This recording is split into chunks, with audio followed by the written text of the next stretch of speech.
Hey everybody, welcome back to Inside the Force. Dave Cottingham here with episode 360, and doesn't seem like it's going to be too much of an episode. Not too much going on, but I do want to focus on the majority of it for part 4 of Obi-Wan Kenobi. So definitely talking about that. Before that, a couple little bit of news that happened in the past week. So we'll talk about that. But first off, again, thanks to my patrons that are out there. If you want to support the show, we're on Patreon now, patreon.com/InsideTheForce. A lot of good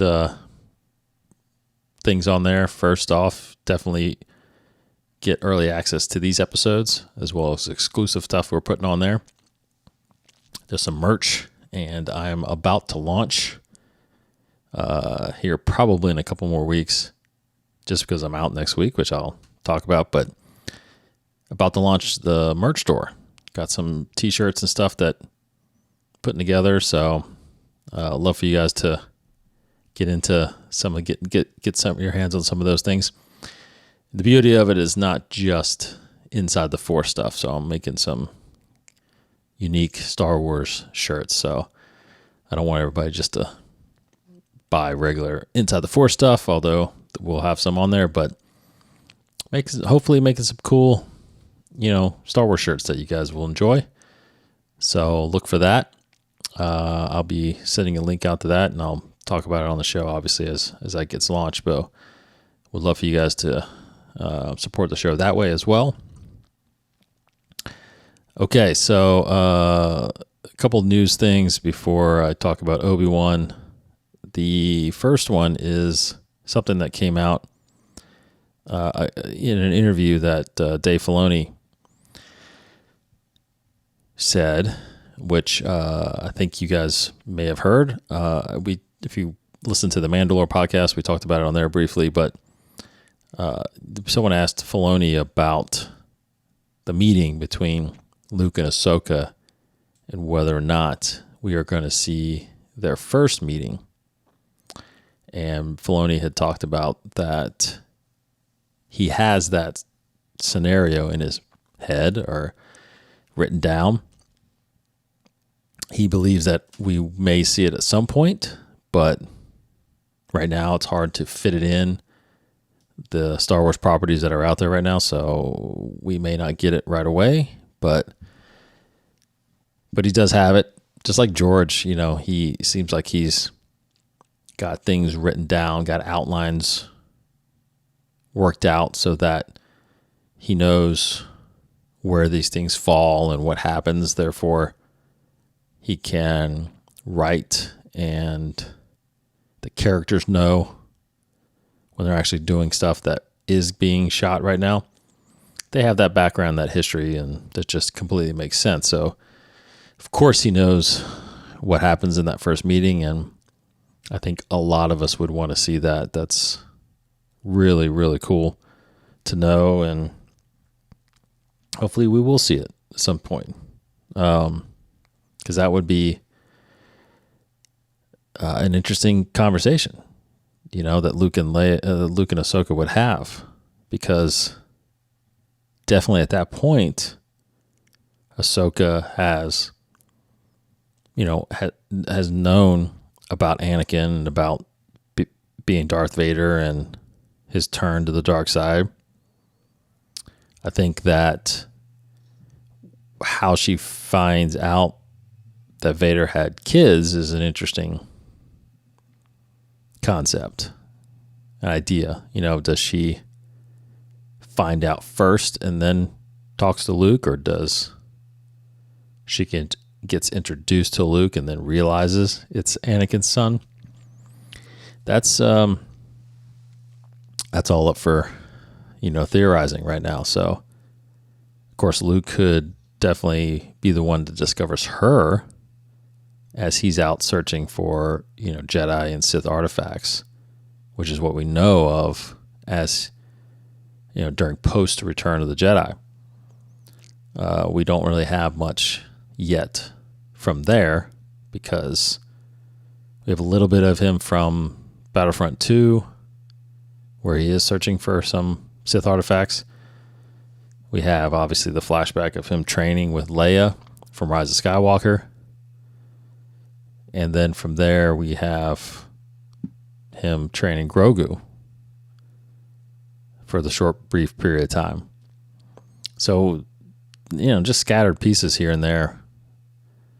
So it's interesting to find out who found who or who sought out who.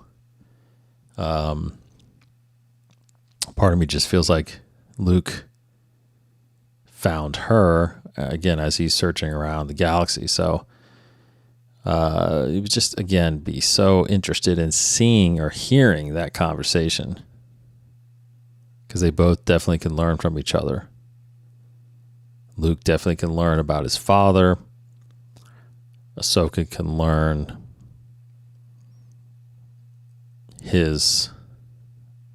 from his abilities and what he's gone through to basically destroy the Sith in a sense.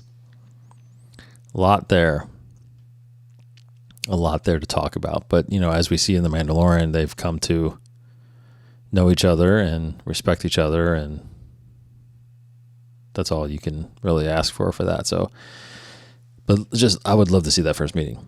I think we'll get it eventually again. Hopefully we get in live action, but it also could end up in, animation form or a book or a comic, which would be fine. Either way, I think it would just help to fill in that gap, which they are definitely doing. So anyway, we'll see if that happens. The other bit of news, some rumors flying around about the Acolyte. The Acolyte being the Disney Plus series that's in production right now or about to get into production. Probably won't be out till maybe late 2023, possibly more like 2024. But rumors going around saying that the Acolyte will actually canonize a lot of the Sith lore from Legends, meaning mostly Knights of the Old Republic, Knights of the Old Republic 2. We're talking about certain Sith lords like Darth Revan, Darth Malak. I had it pulled up. Let me pull it up again. But there in Rise of Skywalker, there was a mural at some point inside Exegol that had a bunch of pictures of Sith, what it looked like Sith. I don't know if anybody's seen that. If you get online and Google, you can find it. But apparently in that picture, there were images of Sith from these video games. And they were of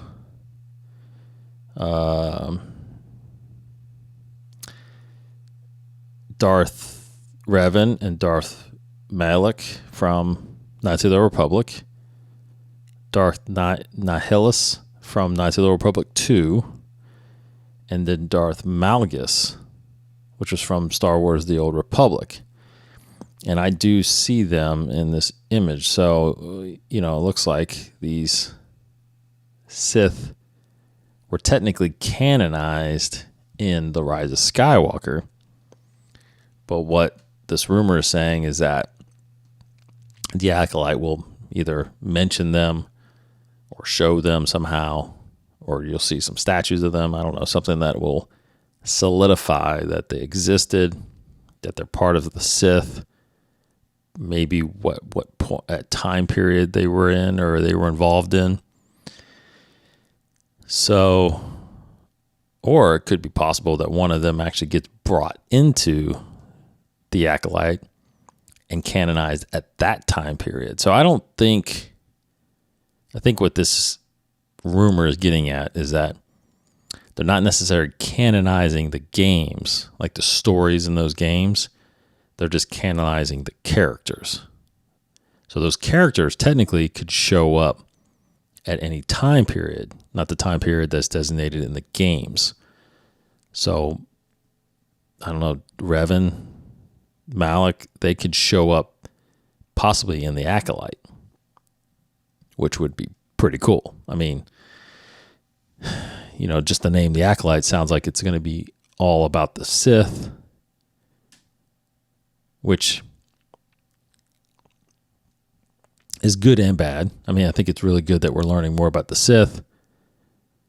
Hopefully this show actually takes us through time and not just focuses on the time period it's in, which is said to take place 100 years before the Phantom Menace, 100 years after what's happening right now in the High Republic. So as it would be nice to see the Sith and learn about the Sith at that period, which again is unknown why they chose that period, but I wonder if we'll get some history of the Sith as well, which I think would be cool to find out how long it's been and what happened, what the original origin stories of the Sith were, if that's going to be canon or not. That's what I would like to see. I would like to hopefully explore that. So maybe that's what they're going for.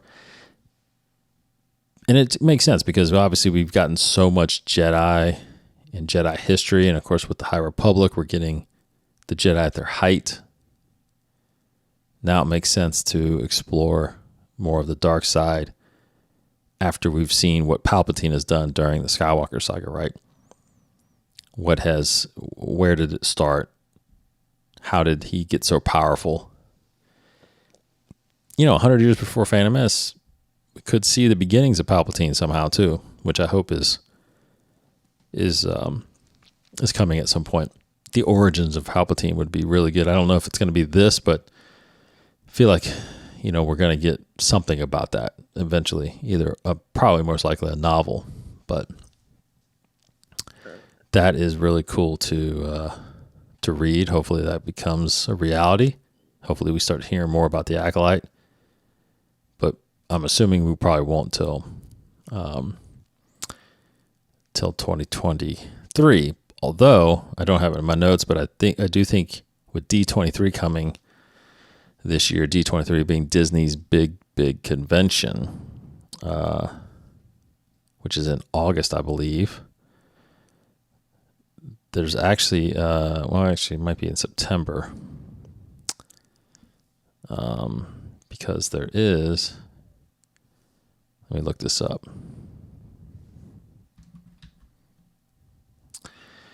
D23 is back this September in Anaheim.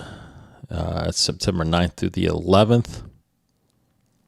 And there is going to be, on September 10th, a big Lucasfilm presentation. So what more could they talk about beyond what they talked about at Celebration? I don't know. It talks about them teasing what theatrical movies they're going to be doing, what Disney Plus titles are going to be specifically released and upcoming. Could be the debut of Tales of the Jedi at that point. So that's coming. Could be a big announcement. They announced Obi-Wan at D23 in 2019. So they're also anticipating maybe announcing season 2 of Obi-Wan Kenobi. So anyway, that's the next big announcements for Lucasfilm Saturday, September 10th at D23. So we'll be on the lookout for that. Okay, before I get into episode 4 of Obi-Wan, just wanted to mention to everybody that won't get a show from me next week. I will still be putting out 2 shows, though. I'm probably going to put out a Beyond the Saga and part 1 of a fantastic interview I had with my guest for Masters of the Order. And I'll go ahead and tell you who that is. His name is Danny Keller, and he was a director for 10 episodes of The Clone Wars, as well as supervising animation supervisor for more than a couple dozen other episodes. So had a big long conversation with him. So I'm going to be splitting that interview up, and you'll get part one of that next week as well. So I'll be working on that, getting that out to you guys next week while I'm out. And I say I'm out because I am heading to not Disney World. I'm actually heading to Disneyland next week. So me and the family are heading out there, experience that park, as well as California Adventure, which is another park out there. Those of you that are listening that actually went to Star Wars Celebration, you probably even went to Disneyland for Star Wars night. But yeah, because the convention was right there next to Disneyland. So we're staying there and going to go there for a couple of days and hit California Adventure for a couple of days. And hopefully hit the beach maybe at some point. But yeah, taking a little vacay next week to do that. Of course, I'll be visiting Galaxy's Edge out there. It's supposed to be exactly the same as the one I visited in Orlando, but we'll see. I think could be little things different, but it does look like the layout's the exact same. So yeah, I'm going to be doing that. Like I said, I'll still get you guys some content, but I won't be doing a show until I get back. I'll kind of recap that experience, as well as episode 5 of Obi-Wan Kenobi. I'll have to watch it out there before we hit the parks. So, but I'll be out there since our West Coast time. I actually be able to see it at midnight, which I'll be able to be up for and probably watch, because I'll be, I won't be on East Coast time, which is 3:00 release time. So yeah, that might be better anyway. So I'll be able to maybe watch that when it comes out. Anyway, so again, thanks for sticking with me that next week, and I'll get some content to you still. Got some good discussions for Beyond the Saga and then Masters of the Order.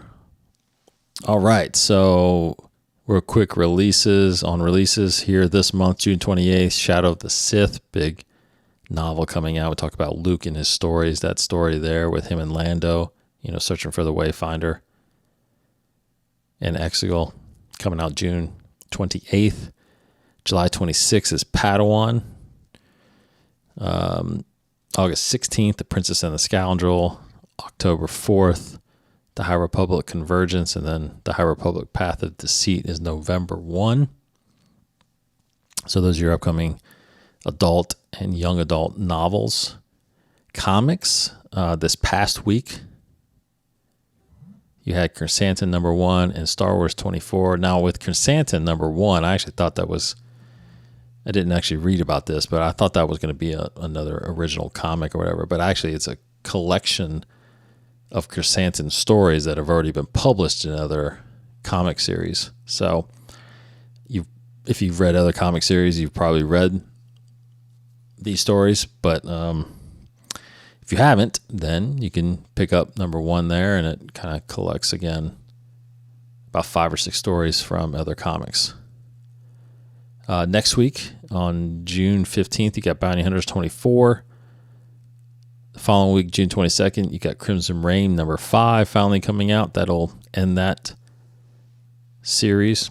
Obi-Wan Kenobi number 2 on June 29th, and Darth Vader 24 on June 29th. So that rounds up your June comic series. The series is there. I didn't see a release date for Han Solo and Chewbacca number 3 or Dr. Aphra 21. So I think those are coming out in June, but I just couldn't see a release date for those. So we'll let you know next week if that turns up again.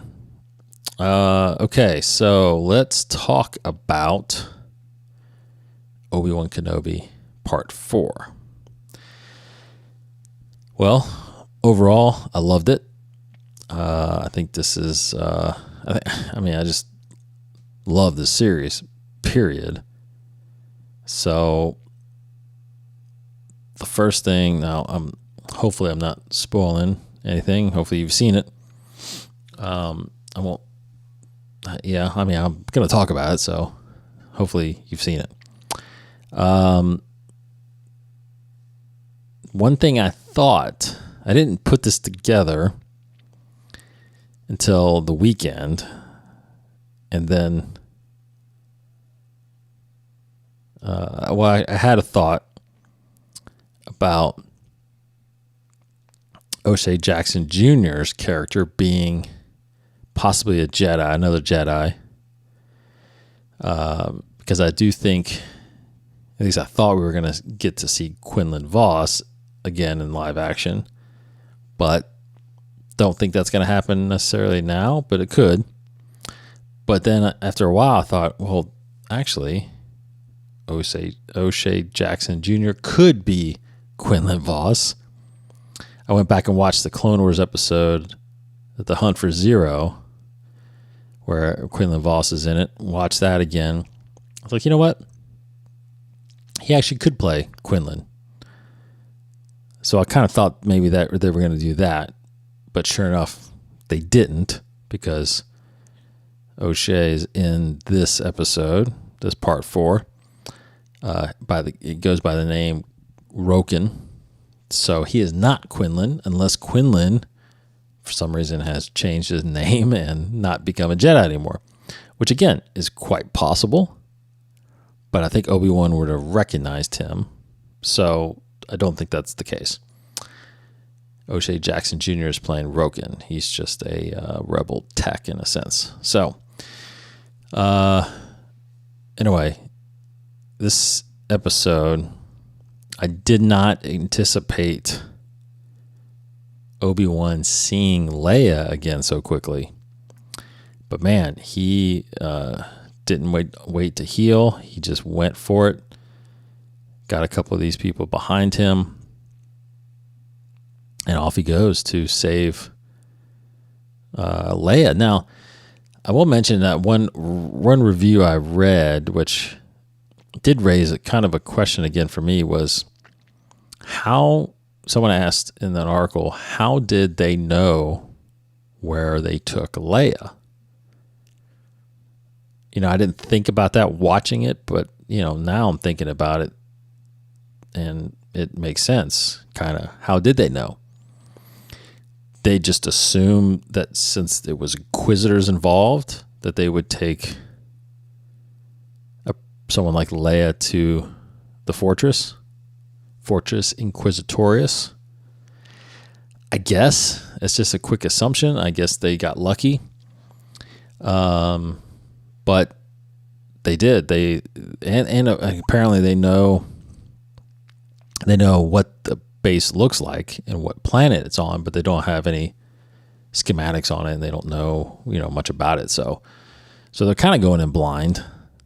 And Obi-Wan, of course, obviously is not worried about it. So, and then you got Reva trying to extract information from Leia, where the location of these rebels are, what system they're on. Leia being awesome and not revealing and not being broken. Of course, even showing a little bit of force restraint, because Reva cannot extract that information out of her head. So that was pretty cool to see. And of course, just to see her defiance, to see her, the confidence that she exudes, just plays right into obviously what we know of Leia years later. So, Obi-Wan working with Tala is able to infiltrate this thing. Now, I will say, again, I love this episode. I mean, I'm not gonna knock it down in my rating at all, but there are a couple things, in question. And I didn't think about how did they know Leia was there, but the other one was, man,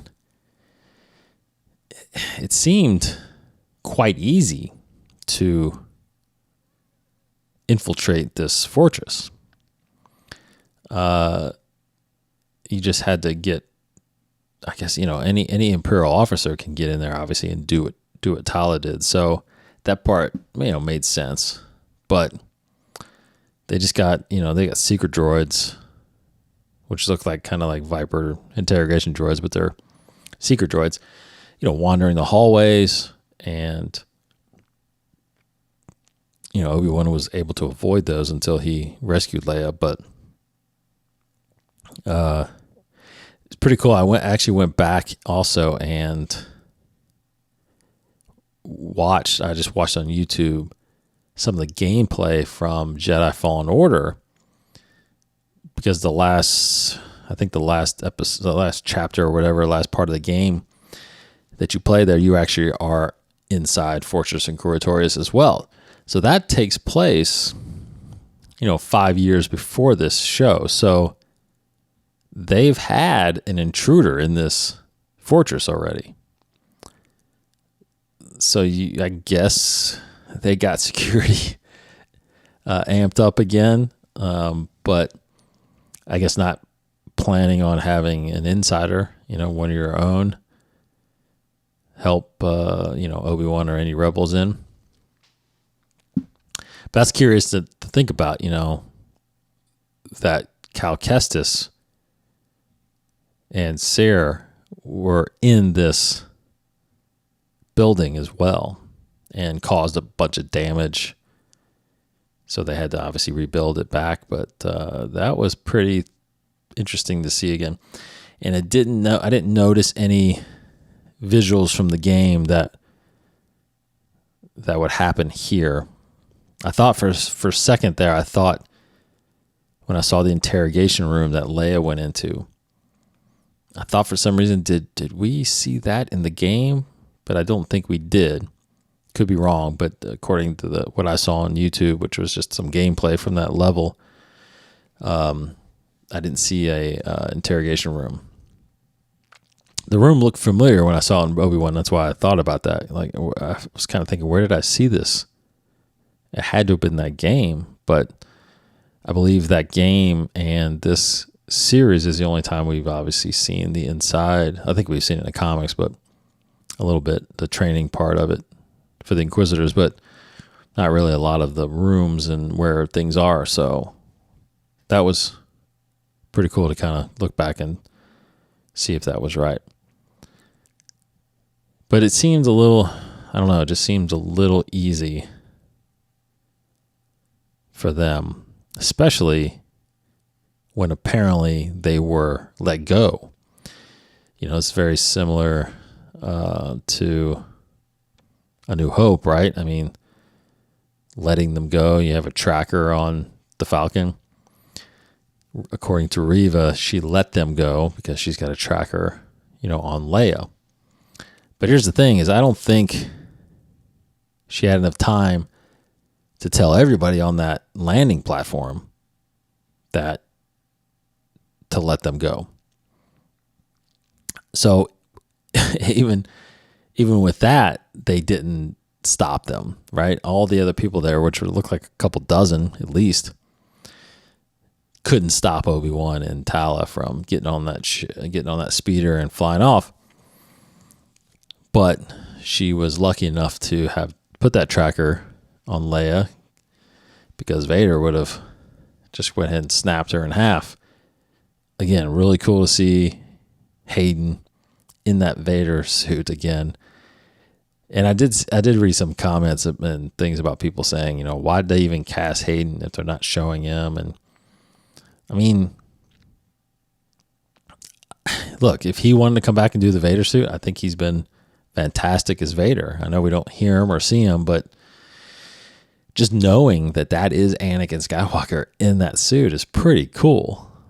I do think we're going to see his face again at some point. I think even in the next lightsaber battle that they have, Obi-Wan and Vader, feel like he's gonna knock the mask off. So we're gonna see Hayden again, I think, at some point. So 2 episodes left.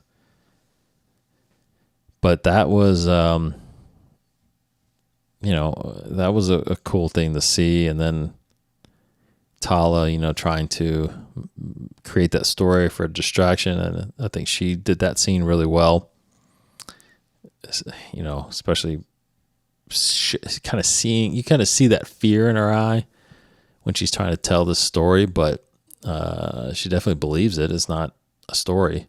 But she's a good one. And plus, the actress is phenomenal. So great character there.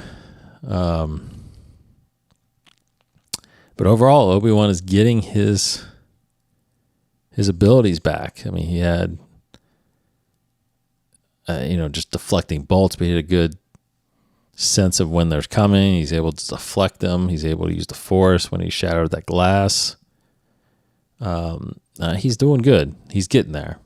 I think by the 6th episode, so a couple weeks, I think he'll be truly ready to fight Vader again. So, no, I really enjoyed this episode. Again, I didn't think he would get back to Leia so fast, but I'm glad they didn't waste any time. They got in there, got her out, and now they're truly on the run because they are being tracked. So, don't think they're hyperspace tracked. I don't think that technology is late till later, but I think that they're going to find where they're at. Jabim is where they're at right now, so probably where they're going to meet up and possibly have their final battle on there. Or they could end up somewhere else, but I think that's probably where they're going to be. So we'll see where that goes. I'm not sure exactly. I'm not exactly sure where it's going. Besides this climactic battle once again between Obi-Wan and Vader. But what happens to the other rebels? What happens to the path? That's a little, I don't know. I got to think about that a lot more. What I expect to see these next couple episodes. I just think that they're going to track them down. Hopefully Obi-Wan hopefully he sees some battle between some of these Inquisitors too. We know fifth brother technically can't die, but fourth sister, and I think that's third and fourth sister, they both are going to probably bite it. Maybe one by Obi-Wan and the other one by Vader. But I definitely think that hopefully we see Obi-Wan kind of wield his lightsaber skills against another dark side user. That would be pretty awesome. But one of my favorite parts, and I think the best parts of the show, of course, is the Leia parts with Padme. But towards the end of this episode, where she reaches over and grabs his hand. I mean, again, you just see that family bond happening in Star Wars. And when she leans back and looks at Obi-Wan, when she just looks back, I mean, it's like I see Carrie Fisher in her face. It's so amazing. I mean, it's right when she touches his hand and Obi-Wan looks at her and she pulls his hand over. She kind of leans back and has this smile and looks up. And I'm telling you, man, I'm like looking at that like, wow, that is fantastic casting. I mean, she definitely looks like I got, for those of you, one day I'll show you guys, but I got Carrie Fisher staring at me right here on my wall and behind my computer. I mean, I'm looking up at her like, wow, that is young Leia. And it's touching and it's amazing. And, and it's fun. It's fun to have Obi-Wan, how he reacts to her when she looks at him, because you do get that sense that he sees Padme in her. Oh man, it's just awesome. I love that part of it. I really do love that part of it. I knew I kind of had a feeling Leia was going to be in this, but I did not think it was going to be to this extent. And I did not think about that relationship that she and he are creating. And I think that is amazing because to know that going into A New Hope again, changes the whole perception of that movie and those characters. So really love it. Really, really love where this is going with those two. And I hope there is a season 2 of Obi-Wan. I mean, Ewan McGregor as Obi-Wan I'll take that all day long. So anyway, loved it. Loved this episode. Loved this series. This is definitely one that I'm gonna rewatch a lot. Rewatch some episodes of Mandalorian. I don't think I'm gonna necessarily rewatch Book of Boba Fett. I'm rewatching some things. I'll rewatch Bad Batch a little bit, probably before Andor comes and then Bad Batch comes. But this series, I'll be watching the series more and more. I love this. I love it. So so I'll be back after vacation and after episode 5 or part 5, and I'll talk about that whenever news comes out next week. So be back after my Disneyland trip. So let's see some comments from our last episode. Thrawn Addict, thank you, Thrawn Addict, for being a master patron, of course. But he mentions Reva could know who Anakin was because she was one of the Padawans in the temple opening scene, and might have seen Anakin killing younglings in the temple, so she knew he turned to the dark side and maybe was called Lord Vader by one of the clones. I know that's the big rumor right now, is that she was a Padawan, and maybe even a Padawan at the opening scene there. Probably true, although I still have a part of me that says, you know what? No, she's not. She wasn't there. Maybe. Part of me feels like she was just recruited. One of the, I don't know, she could have been just one of the Force sensitives that got recruited and forced into this. I mean, since this is 10 years after that, she'd be, if she's, 20 or so right now. Meaning she was 10 at the time, so she could have been a youngling, or she could have just been discovered. I don't know. Her past is a little cloudy right now, but she very well could have been a Padawan. Let's see. JoJo commented, says, "Can't thank you enough for making me hyped about Leia being integral to the series more than a year ago. It just made so much sense, and I really wanted it to be true, and your theories about the rumor were true." Thank you, JoJo. Yeah, was it a year ago? Dang, I can't even remember if it was a year ago. Again, I think it made the most sense, but I am surprised how much she is actually in this series. So, and again, that bond that they're creating, I figured they would have conversations and they would talk, but not on this level. I think that's what even is making the show even more amazing. So, great comments, guys.